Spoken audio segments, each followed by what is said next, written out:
സ്നേഹത്തിന്റെയും ത്യാഗത്തിന്റെയും സമാധാനത്തിന്റെയും സന്ദേശവുമായി നാടെങ്ങും ക്രിസ്തുമസ് ആഘോഷിച്ചു. പ്രതിസന്ധികൾക്കിടയിലും സന്തോഷവും പ്രതീക്ഷയും സമന്വയിപ്പിച്ചായിരുന്നു ഇത്തവണത്തെ ആഘോഷങ്ങൾ. ഉണ്ണിയേശുവിന്റെ തിരുപ്പിറവി ദർശിക്കുവാൻ നിയന്ത്രണങ്ങൾ പാലിച്ചും വിശ്വാസികൾ ദേവാലയത്തിലെ തിരുക്കർമ്മങ്ങളിൽ പങ്കാളികളായി. ബത്ലഹേമിലെ കാലിത്തൊഴുത്തിൽ കരുണയുടെ ദൂതുമായി പിറന്ന യേശുവിന്റെ തിരുപ്പിറവിയുടെ ഓർമ്മ പുതുക്കൽ കൂടിയാണിത്. വിശുദ്ധ കുർബാന, പ്രദക്ഷിണം തുടങ്ങിയ ചടങ്ങുകളും നടന്നു.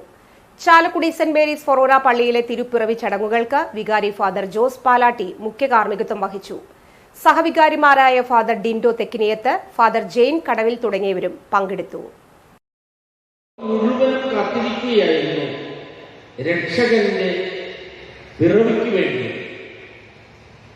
ഇപ്രകാരമുള്ള ഒരു കാത്തിരിപ്പിന് വിരാമമിട്ടുകൊണ്ടാണ് ക്രിസ്തു ബത്ലഹേമിലെ കാലിത്തൊഴുത്തിൽ പിറക്കുന്നത്.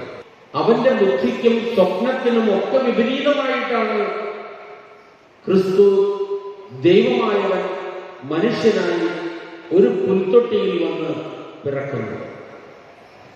വീണ്ടും ഈ തിരുപ്പിറവിയുടെ വാർത്ത, സദ്വാർത്ത, ആദ്യമായിട്ട് അത് പ്രഘോഷിക്കപ്പെടുന്നത് ആട്ടിടയന്മാർക്കാണ്.